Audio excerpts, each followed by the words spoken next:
Hello. आज बहुत दिनों बाद किसी सीरीज़ का रिव्यू बना रहा हूँ। हालांकि सीरीज़ को आए हुए एक हफ़्ता हो चुका है। अमेज़न प्राइम वीडियो पर दहाड़। फ़िल्में और सीरीज़ तो मैं काफ़ी देख लेता हूँ, लेकिन कभी कभी ही ऐसा होता है कि अपने आप को रोक नहीं पाता हूँ कि उसका एक रिव्यू तो बनाया ही जाए। दहाड़ के बारे में ख़ासियत यह है कि यूँ तो ये एक क्राइम थ्रिलर है। अब कहाँ है तुम्हारी बहन?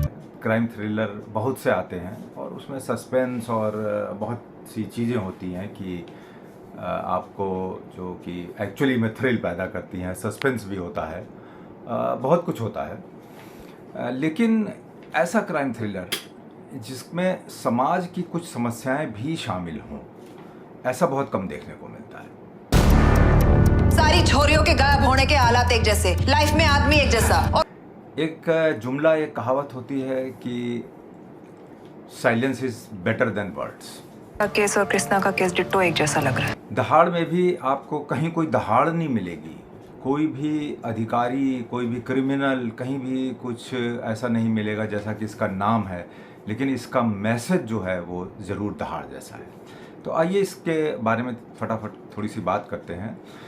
दहाड़ की कहानी में कोई सस्पेंस नहीं है, इसलिए इसके बारे में बात करने में कोई समस्या नहीं है कि बताया जा सकता है। जैसे कि एक सीरियल किलर की कहानी है, वेरी सिंपल, और मर्डर करता जाता है। और बहुत से हमने सीरियल किलर्स की स्टोरीज़ पहले भी देखी हैं कि लड़कियों को अगाह कराया और उसके बाद उनसे या तो सेक्सुअल रिलेशनशिप्स बनाए या उनको किसी और तरह से लूटा पाटा और उनका मर्डर कर दिया।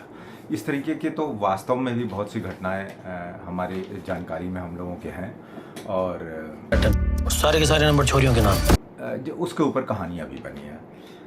दहाड़ की खासियत यह है, इनके कलाकारों के बारे में बाद में बात करेंगे। दहाड़ की खासियत क्या है कि इन्होंने एक बहुत सॉलिड सोशल मुद्दा, मर्द और दहेज की कहानी एक जैसी। मुद्दा यह है कि हमारे समाज में जो गरीब तबका है, जहाँ पर कि लड़कियाँ बड़ी होती हैं और फिर वो भी खास करके जो छोटी जाति के होते हैं, वहाँ पे उनके पास शादी करने के लिए पैसा नहीं है, दहेज देने के लिए पैसा नहीं है, और हर समय उनके ऊपर समाज का, माँ बाप का एक प्रेशर होता है कि भाई शादी करनी है, शादी करनी है। और कई बार माँ बाप इस लेवल तक पहुँच जाते हैं कि लड़की बोझ है। अड़ोसी पड़ोसी रिश्तेदार सब इस बात को करने लगते हैं। ये इस पूरे क्राइम थ्रिलर का बेस है। और ऐसी लड़कियां जब अपने घर से ताने सुन सुन करके या समाज के ताने सुन सुन कर के मजबूर हो जाती हैं, तो वो मजबूरन उसका फ़ायदा उठाता है कोई इंसान, और वो उनको शादी का लालच देके वो घर से भगा ले जाता है। उसके बाद वो उनके गहने पैसे जो कुछ भी वो लेके आती हैं वो ले लेता है और उसके बाद उनका मर्डर कर देता है एक ख़ास तरीके से। ये है पूरी सिंपल सी कहानी। और फिर उस जो किलर है उसकी खोजबीन पुलिस शुरू करती है। बैकग्राउंड पूरा राजस्थान का है, भाषा भी राजस्थान की है, बड़ी प्यारी लगती है, बड़ी सोहनी भाषा है राजस्थान की।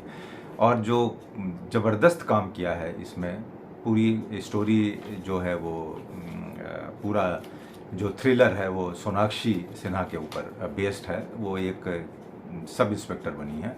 बहुत साधारण सी एक्टिंग है, कोई शोर शराबा नहीं है, कोई गाली गलौज नहीं है, कोई वायलेंस नहीं है।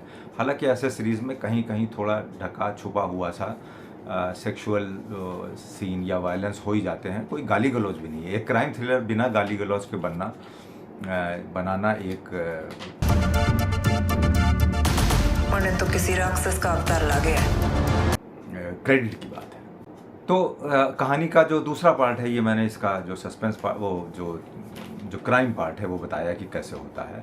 तो लड़कियों को जो मैसेज देता है ये सीरीज़, जो मैसेज देती है कि भाई शादी जो है वो इतनी अहम चीज़ नहीं है कि आप लड़की के ऊपर इतना दबाव डाल दें, खासकर गरीब परिवारों में, गरीब हो चाहे अमीर हो, कि एक उम्र उसकी बढ़ते ही बस कि अब शादी होनी चाहिए, शादी होनी चाहिए, और वो अपने जान से हाथ धो बैठे।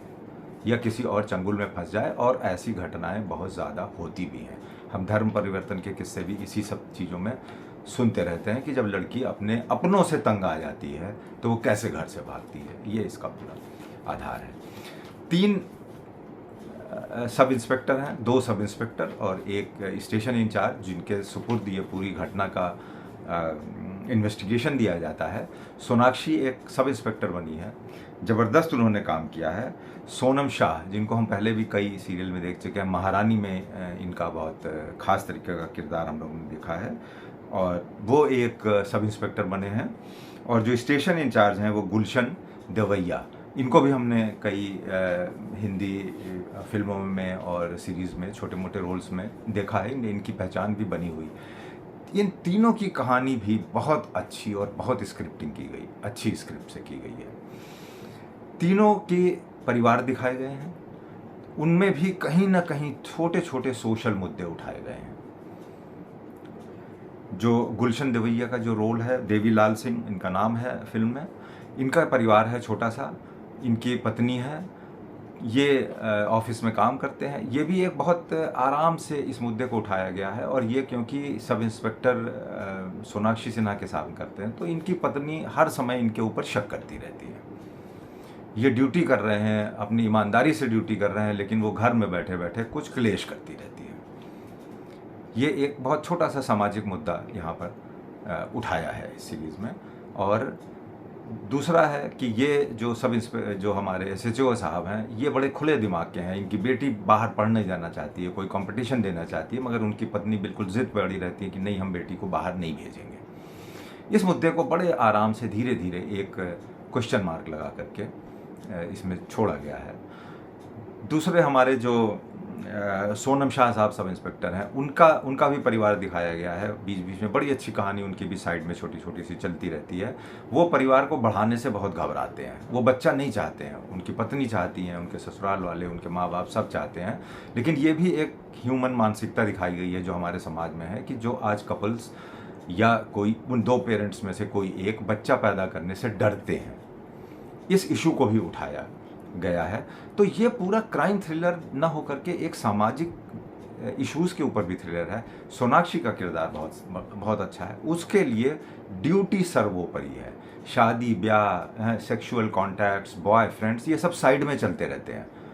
और उसने सच में ये दिखा दिया है कि ड्यूटी मेरे लिए सबसे ज़्यादा, जो उसके कैरेक्टर की जो स्क्रिप्ट लिखी है, कि वो मेरे लिए सर्वोपरि है। अरे बॉयफ्रेंड है तो ठीक है, कोई बात नहीं है, उससे हमारे अगर फिज़िकल रिलेशनशिप्स हैं, कैजुअल हैं, वो जैसे समाज में आजकल सिस्टम चालू हो गया है, वो सब दिखाया गया है। उसको बहुत ऐसा पॉजिटिव वे में भी नहीं दिखाया गया है, लेकिन जो उसका किरदार है वो ये दिखाया गया है।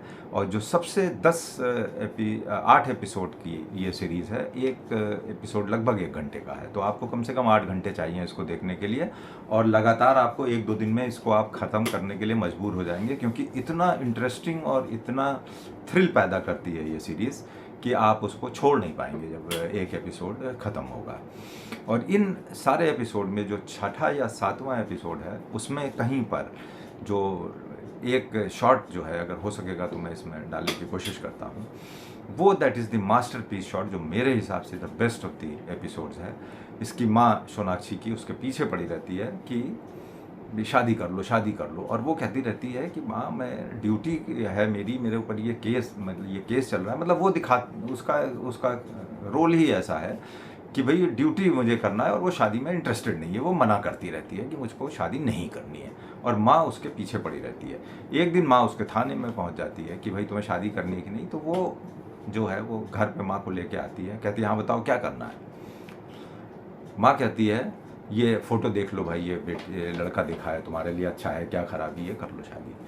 उठ के बैठ जाती है।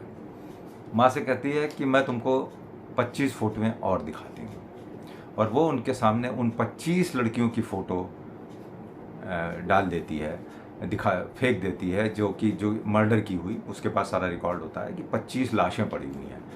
तो वो कहती है तुम ये तस्वीरें देख लो। और ये इस हालत में इन लड़कियां इसलिए पहुंची हैं क्योंकि इनके घर वाले शादी कर लो, शादी कर लो, बस यही पीछे पड़े हुए थे। उनके पास दहेज का पैसा नहीं था, और जो भी हालात थे, और ये सारी लड़कियां सिर्फ घर के प्रेशर से किसी एक इंसान के पीछे भाग के गईं और आज इस हालत में पहुंच गई हैं। तो that is the masterpiece scene which I liked in the whole series. बहरहाल जोया अख्तर को बहुत बहुत बधाई हो ऐसी सीरीज़ बनाने के लिए, जिसके साथ में एक बहुत ही स्ट्रॉन्ग सोशल मुद्दा उठाया गया है। बाकी थ्रिल तो है ही है, और जो सस्पेंस है वो कुछ खास नहीं है। थ्रिलर पहले ही एपिसोड से आपके सामने है, घूमता रहता है, उसको पुलिस वालों के साथ में है, सामने है, उसको कोई आइडेंटिफाई नहीं कर पाते हैं ये लोग। जो पूरा थ्रिल है वो बस यही हमारे मन में देखने वाले के बना रहता है कि आखिर ये इस तरीके की इसने प्लानिंग की है इन सारे मर्डर्स को करने में, आखिर ये पकड़ा जाएगा तो कैसे। That is the only suspense, और that is in the last episode जो आप देखेंगे। So I will give it very high rating, 4.8 out of 5, क्योंकि इसमें कहीं मुझे कोई कमी या कोई स्क्रिप्ट में कोई खामी नज़र नहीं आई है। मास्टरपीस बैकग्राउंड है राजस्थान का। So go ahead with this. Thank you.